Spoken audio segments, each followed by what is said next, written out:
ಅವರೇನೋ ಮುಖ್ಯಮಂತ್ರಿ ಆಗಲಿಕ್ಕೆ ಹೊಂಟ್ರೆ ಸಿದ್ದರಾಮಯ್ಯ ಸುತ್ತಕೊಂಡಿರೋದಲ್ಲ. ಇನ್ ಫೈಟಿಂಗ್ ನಡೆದ. ಈ ಇನ್ನು ಫೈಟಿಂಗ್ ಇಂದ ಸರ್ಕಾರ ಎಟ್ ಎನಿ ಟೈಮ್ ಕೊಲ್ಯಾಪ್ಸ್ ಆಗುವಂಥ ಸಾಧ್ಯತೆ ಮತ್ತು ಈ ಹಿನ್ನೆಲೆಯಲ್ಲಿ ಯಾರಾದರೂ ಏಕನಾಥ್ ಶಿಂದೆ ಆಗುವಂಥ ಚಾನ್ಸು ಇದೆ ಕರ್ನಾಟಕದಲ್ಲಿ. ಅದಕ್ಕೆ ನಮ್ಮ ಕಡೆಯಿಂದ ಏನೂ ಪ್ರಯತ್ನ ಇಲ್ಲ, ಭಾರತೀಯ ಜನತಾ ಪಾರ್ಟಿಯಿಂದ ಏನೂ ಪ್ರಯತ್ನ ಇಲ್ಲ. ನಾವೇನು ಆಪರೇಷನ್ ಕಮಲ ಮತ್ತೊಂದು ನಾವೇನು ಮಾಡ್ಲಿಕ್ಕೆ ಕೊಟ್ಟಿಲ್ಲ. On their own faults they are going to collapse. ಅರ್ಶಿನ ಕುಂಕುಮ ಕೊಟ್ಟಿರ ಅಂತ ಹೇಳಿದ್ರೆ ಅರ್ಶಿನ ಕುಂಕುಮ ಕೊಟ್ಟಿಲ್ಲ, ಕೆಂಪು ಹಾಸಿಗೆನೂ ಹಾಸಿಲ್ಲ, ರತ್ನಗಂಬಳಿನೂ ಹಾಸಿಲ್ಲ. ಅವರ ಇನ್ ಫೈಟಿಂಗ್ ಮಾಡಿ ಅವ್ರು ಕೊಲ್ಯಾಪ್ಸ್ ಆಗ್ತಾರೆ. ನಾವು ನೋಡ್ತಾ ಇದ್ವಿ, ಅಬ್ಸರ್ವ್ ಮಾಡ್ತಾ ಇದ್ವಿ, ಒಂದು ಅಪೋಸಿಷನ್ ಪಾರ್ಟಿಯಾಗಿ ಅಬ್ಸರ್ವ್ ಮಾಡ್ತಾ ಇದ್ವಿ. ನಾವು ಯಾವುದೂ ಅವ್ರನ್ನ ಡಿಸ್ಟರ್ಬ್ ಮಾಡ್ಲಿಕ್ಕೆ ನಾವೇನು ಹೊಂಟಿಲ್ಲ. ಗಾಳ ಹಾಕಿದ್ದೀರಿ, ಗಾಳನೂ ಹಾಕಿಲ್ಲ, ಯಾವುದೂ ಹಾಕಿಲ್ಲ ನಾವು. ಅಲ್ಲ ಅದಕ್ಕೆ ಅವ್ರಿಗೆ ಬಿಟ್ಟಿದ್ದು, ಕಾಂಗ್ರೆಸ್ ಅವ್ರಿಗೆ ಬಿಟ್ಟಿದ್ದು. ಒಬ್ರು ಏಕನಾಥ್ ಶಿಂದೆ ಇದ್ದೇ ಇರ್ತಾರೆ ಆ ಟೈಮ್ ಬಂದಾಗ. ಬೆಳಗಾವಿ ಜಿಲ್ಲೆ ಒಳಗೆ DC ಕಾಂಗ್ರೆಸ್ಸಿನ ಜನಪ್ರತಿನಿಧಿಗಳಲ್ಲಿ RSS ಬಗ್ಗೆ ಒಳ್ಳೆ ಭಾವನೆ ಇದೆ.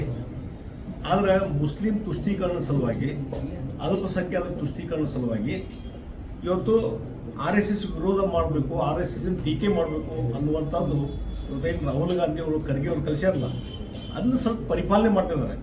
ಆದ್ದರಿಂದ in the heart they are in favour of the RSS. ನಾನು 100% ಹೇಳ್ತೀನಿ. ಹೀಗಾಗಿ RSS ಇವತ್ತು ಒಂದು ಸಾಂಸ್ಕೃತಿಕ ಒಂದು ಸಂಸ್ಥೆ, ಸಂಸ್ಕೃತ ಮತ್ತು ದೇಶದ ಸಂಸ್ಕೃತಿ ಪರಂಪರೆಯನ್ನು ಉಳಿಸ್ಕೊಳ್ಬೇಕು. ಹಿಂದೂ ತತ್ವ ಮತ್ತು ಹಿಂದೂ ಫಿಲಾಸಫಿ ಏನದಲ್ಲ ಅದನ್ನು ನಂಬಿಕೊಂಡು ಹಿಂದೂ ಸಮಾಜ ಒಗ್ಗಟ್ಟಾಗಿರಬೇಕು. ಮತ್ತು ಎಲ್ಲ ಬೇರೆ ಯಾವುದೇ ವರ್ಗ, ಯಾವುದೇ ಜಾತಿ ವಿರುದ್ಧ ಅಲ್ಲ.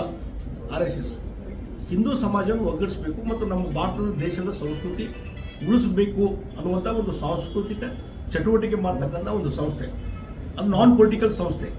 ಹೀಗಾಗಿ ಅದನ್ನು ಸಹಜವಾಗಿ ಇವತ್ತು ಪ್ರತಿಯೊಬ್ಬರೂ ಸಹಿತ ಇವತ್ತು ಯಾರೇ ಕೇಳಿದ್ರೆ ಎಲ್ಲರೂ ಹೇಳ್ತಾರೆ, ಇಲ್ಲ ಒಂದು ಒಳ್ಳೆ ಸಂಸ್ಥೆ RSS ಇದ್ದುದರಿಂದ ದೇಶ ಒಗ್ಗಟ್ಟಾಗಿದೆ ಅನ್ನುವಂಥ ಭಾವನೆ ಎಲ್ಲರ ಮನಸ್ಸಲ್ಲಿ ಇದೆ. ಆ ಹಿನ್ನೆಲೆಯಲ್ಲಿ ಇವತ್ತು ಅದೇ ಒಂದು ಮನಸ್ಥಿತಿಯಿಂದ DK ಶಿವಕುಮಾರ್ ಹೇಳಿದ್ದಾರೆ. ಈಗ ಅದನ್ನು ವಾಪಸ್ ತಗೊಂಡಿಲ್ಲ, ಅವರು ಕ್ಷಮಾ ಕೇಳಿದ್ದಾರೆ.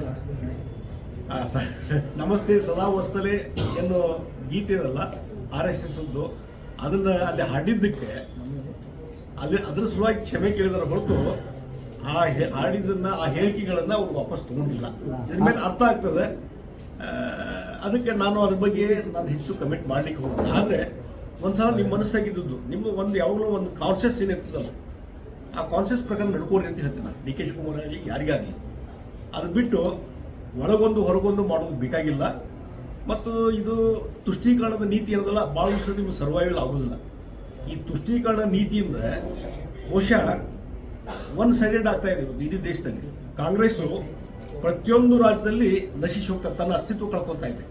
ಈ ತುಷ್ಟೀಕರಣ ನೀತಿ ಎಲ್ಲಿವರೆಗೆ ಅವ್ರು ಮಾಡ್ಕೊಂಡು ಹೋಗ್ತಾರೆ, ಅದರಿಂದ ಕಾಂಗ್ರೆಸ್ ಏನು ಉದ್ಧಾರ ಆಗೋದಿಲ್ಲ. ಕಾಂಗ್ರೆಸ್ಸಿನ ಅವನತಿ ಪ್ರಾರಂಭ ಆಗ್ತದೆ. ನಾಳೆ ಅದೇ ಅಲ್ಪಸಂಖ್ಯಾತರು ಸಹಿತ ಇವ್ರಿಗೆ ಸಪೋರ್ಟ್ ಮಾಡೋದಿಲ್ಲ. ಯಾಕಂದ್ರೆ ಅಲ್ಪಸಂಖ್ಯಾತರ ಬಗ್ಗೆ ಮಾತಾಡ್ತಾರೆ, ಅವ್ರ ವೆಲ್ ಟು ಡೂ ಬಗ್ಗೆ ಇವತ್ತು ಕಾಳಜಿಯನ್ನು ತೆಗೆದುಕೊಂಡಿಲ್ಲ. ಇವತ್ತು ಅವರು ಸ್ಟ್ಯಾಂಡರ್ಡ್ ಆಫ್ ಲಿವಿಂಗ್ ಎಷ್ಟಿದೆ ಹೇಳಿದ್ರೆ ಅಲ್ಪಸಂಖ್ಯಾತರು. ಕಾಂಗ್ರೆಸ್ಸು 50-60 ವರ್ಷ ಆಡಳಿತ ಮಾಡ್ತದೆ ಈ ದೇಶದ್ದು. ಎಷ್ಟೋ ರಾಜ್ಯಗಳಲ್ಲಿ ಅವರೇ ಅಧಿಕಾರ ಇದ್ದರು. ಹಾಗಾದ್ರೆ ಅಲ್ಪಸಂಖ್ಯಾತರ ಅವರ ಸ್ಟ್ಯಾಂಡರ್ಡ್ ಆಫ್ ಲಿವಿಂಗು, ಅವರ ತಲಾ ಆದಾಯ ಹೆಚ್ಚಳಾಗಿತ್ತೇನು? ಇಲ್ಲ. ಬರೀ ವೋಟ್ ಬ್ಯಾಂಕ್ ಮಾಡಿ ವೋಟ್ ತೊಗೊಂಡು ಹೊರತು ಅವ್ರು ಉದ್ಧಾರ ಮಾಡಲಿಲ್ಲ.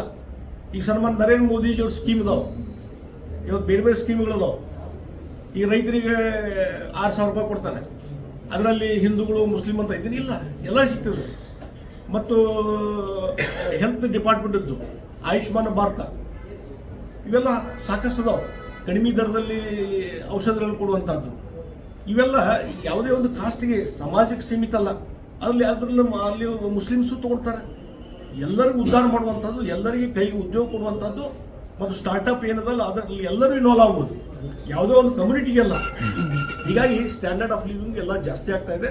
ಆ ಹಿನ್ನೆಲೆಯಲ್ಲಿ ಇವತ್ತು ಕಾಂಗ್ರೆಸ್ನವರು ಯಾವ ಸಮಾಜನೂ ಉದ್ಧಾರ ಮಾಡಿಲ್ಲ, ಅಲ್ಪಸಂಖ್ಯಾತರು ಉದ್ಧಾರ ಮಾಡಿಲ್ಲ. ಕೇವಲ ಅಲ್ಪಸಂಖ್ಯಾತ ತುಷ್ಟೀಕರಣ ಮಾತ್ರ ನಡೀತಾ ಇದೆ. ಹೀಗಾಗಿ DK ಶಿವಕುಮಾರ್ ಈ ರೀತಿಯಾದ ಹೇಳಿಕೆ ಕೊಡೋದು, ಆಮೇಲೆ ಕ್ಷಮಾಪಣೆ ಕೇಳುವಂಥದ್ದು ಅವಶ್ಯಕತೆನೇ ಇಲ್ಲ. ಕೊಟ್ಟಿದ್ದು ಸರಿಯಲ್ಲ. ಉದ್ಘಾಟನೆ ಅಂತಂದ್ರೆ ಅಲ್ಲಿ ಚಾಮುಂಡೇಶ್ವರಿ ದೇವಸ್ಥಾನಕ್ಕೆ ಹೋಗ್ಬೇಕು, ನಡ್ಕೋಬೇಕು, ಆಶೀರ್ವಾದ ತಗೋಬೇಕು.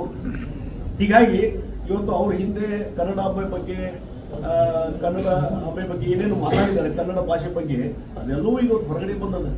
ಹೀಗಾಗಿ ಆ ರೀತಿಯ ಒಂದು ಕಾಂಟ್ರವರ್ಸಿ ಇರುವಂಥ ವ್ಯಕ್ತಿಗಳಿಂದ ಯಾಕೆ ಮಾಡ್ತೀರಿ, ಅದ್ರ ಸಲುವಾಗಿ ಅದನ್ನು ವಿರೋಧ ಮಾಡುವಂಥದ್ದು BJP ಅವರು ಸ್ಟಾರ್ಟ್ ಮಾಡಿದ್ದಾರೆ. ಅದನ್ನು ಅರ್ಥ ಮಾಡ್ಕೋಬೇಕು. ಯಾವ್ದಾದ್ರು ಸಿಲೆಕ್ಟ್ ಮಾಡುವಾಗ ಒಂದು ನಾಡ ಹಬ್ಬದ ಒಂದು ಉದ್ಘಾಟನೆಗೆ, ಅದು ಚಾಮುಂಡೇಶ್ವರಿಯ ಬೆಟ್ಟದಲ್ಲಿ ಚಾಮುಂಡಿ ದೇವಸ್ಥಾನದ ಮುಂದೆ ಅಲ್ಲಿ ಹೋಗಿ ಪೂಜೆ ಮಾಡಿ ಬೆಳಿಗ್ಗೆ ಅದೆಲ್ಲ ಮಾಡ್ತಾರೆ. ಯಾಕಂದ್ರೆ ನಾನು ಮುಖ್ಯಮಂತ್ರಿ ಇದ್ದಾಗ ಗುರ್ತದೆ, ಅಲ್ಲಿ ಹೋಗಿದ್ವಿ, ಅಲ್ಲಿ ದರ್ಶನ ತಗೊಂಡ್ವಿ, ಮೂರ್ತಿ ಪೂಜೆ ಮಾಡಿದ್ವಿ, ಮಾಡಿಕೊಂಡು ಗಣ್ಯ ವ್ಯಕ್ತಿಗಳಿಂದ ಮಾಡಬೇಕಾಗ್ತದೆ. ಹೀಗಾಗಿ ಅದರಲ್ಲಿ ಎಲ್ಲೇ ಒಂದು ಕಡೆ ಎಡವಿದರು ಸಿದ್ದರಾಮಯ್ಯನವರು ಅಂತ ನನಗೆ ಅನಿಸ್ತದೆ. ಈ ರೀತಿ ಸುಮ್ಮನೆ ಯಾವುದೋ ಒಂದು ಉದ್ದೇಶ ಇಟ್ಟುಕೊಂಡು ಇದೆಲ್ಲ ಮಾಡ್ಲಿಕ್ಕೆ ಹೋಗಬಾರ್ದು ಅನ್ನುವಂಥದ್ದು ನಾನು ಹೇಳ್ತೇನೆ. ಉದ್ಘಾಟನೆ ಮಾಡಿದಾಗ ಇಲ್ಲಿ ಏನಾಗಿದೆ, ಇವ್ರ ಬಗ್ಗೆ ಅವರ ಹಿಂದೆ ಏನು ವಿಚಾರಗಳನ್ನು ವ್ಯಕ್ತಪಡಿಸ್ತಾರಲ್ಲ, ಅದೆಲ್ಲ ಅದರ ಹಿನ್ನೆಲೆ ಇಟ್ಟುಕೊಂಡು ಇದೊಂದು ನಡೀತಾ ಇದೆ. ಅವರು ಯಾವ ರೀತಿ ಹಿನ್ನೆಲೆ ಕನ್ನಡ ಸಾಹಿತ್ಯ ಸಮ್ಮೇಳನದಲ್ಲಿ ಏನು ಮಾತಾಡಿದ್ರು, ಕನ್ನಡದ ಬಗ್ಗೆ, ಕನ್ನಡಾಂಬೆ ಬಗ್ಗೆ ಮಾತಾಡಿದ್ರಲ್ಲ, ಅದೆಲ್ಲ ಇವತ್ತು ಹೊರಗಡೆ ಬಂದ ಮೇಲೆ ಇವತ್ತು ಅದನ್ನು ಎತ್ಕೊಂಡು ನಾವು ಹೇಳ್ತಾ ಇದ್ದೇವೆ. ಇಲ್ಲ, ನಿಸಾರ್ ಅಹಮದ್ ಅವರು ಮಾಡಿದ್ರು, ಅವಾಗ BJP ಅವರು ವಾಪಸ್ ಮಾಡಿದ್ರು. ಯಾವುದು ಕಾಂಟ್ರವರ್ಸಿ ಯಾವುದು ಇರ್ಲಿಲ್ಲಲ್ರಿ ನಿಸಾರ್ ಅಹಮದ್, ಅದ್ರದ್ದು ಇರಲಿಲ್ಲ. ಇವ್ದು ಕಾಂಟ್ರವರ್ಸಿ ಇದ್ದಾವೆ, ಅದು ಕೆಳಗಿದ್ದೇವೆ ಮರು ಪುಸ್ತಕ. ಆಮೇಲೆ ಈಗ ರಾಹುಲ್ ಗಾಂಧಿ ಅವರು SIR ಅನ್ನುವಂಥದ್ದು ಇವತ್ತು ಮೋದಿಯವ್ರ ಸರ್ಕಾರವನ್ನ ಟೀಕೆ ಮಾಡಲಿಕ್ಕೆ ರಾಹುಲ್ ಗಾಂಧಿ ಅವರಿಗೆ ಕಾಂಗ್ರೆಸ್ ಅವರಿಗೆ ಯಾವುದೇ ಇಶ್ಯೂ ಇಲ್ಲ. ಇಷ್ಟಾದರೂ ಸಹಿತ ಅಲ್ಲಿ ಬಿಹಾರದಲ್ಲಿ ರಾಹುಲ್ ಗಾಂಧಿ SIR ಅಂತ ಹೇಳಿ ಹೆಸರಿಟ್ಟುಕೊಂಡು ಇಲೆಕ್ಷನ್ ಕಮಿಷನ್ ವಿರುದ್ಧ ಇವತ್ತು ಹೋರಾಟ ಮಾಡುವಂಥದ್ದು. ನಿಮಗೆ ನಿಜವಾಗಿ ನಾನು ಯಾವಾಗಲೂ ಹಿಂದೂ ಹೇಳಿದ್ದೇನೆ, ರಾಹುಲ್ ಗಾಂಧಿ ಅವ್ರ ಕಡೆ ಏನಾದರೂ ಸಾಕ್ಷ್ಯಪೂರ್ವ ಇದ್ದರೆ ಒಂದಿಷ್ಟು ಹೊತ್ತಿಗೆ ಏನು ಹಾಜರು ಮಾಡಿದವರು ಪ್ರೆಸ್ ಕಾನ್ಫರೆನ್ಸ್ನಲ್ಲಿ, ಅದರಲ್ಲಿ ಏನಾದರೂ ರಿಯಾಲಿಟಿ ಇದ್ರೆ ಅವರಿಷ್ಟು ಹೋಗಿ ಇಲೆಕ್ಷನ್ ಕಮಿಷನ್ ಹಾಜರು ಮಾಡ್ರಿ. ನೀವು ಒಂದು ಅಫಿಡ್ ಕೊಡ್ರಿ. ಅಫಿಡ್ ಕೊಡಕ್ಕೆ ಯಾಕಿದ್ರೆ ಆಗತ್ತೀರಿ ನೀವು? ರಾಹುಲ್ ಗಾಂಧಿ ಅಫಿಡ್ ಕೊಡ್ಲಿಕ್ಕೆ ಹೆದರ್ತಾನಂತಂದ್ರೆ ಅವರಲ್ಲಿ ಯಾವುದೂ ಬಂಡವಾಳ ಇಲ್ಲ, ಬಂಡವಾಳ ರಹಿತವಾಗಿ ಬಂಡವಾಳ ತೋರಿಸುವಂಥ ಕೆಲಸ ನೀವು ಮಾಡಿದ್ರಿ. ಬಂಡವಾಳ ಇಲ್ಲದೆ ಇವತ್ತು ಟೀಕೆ ಮಾಡುವಂತ ನಡೀತಾ ಇದೆ. ಇದ್ರ ಬಗ್ಗೆ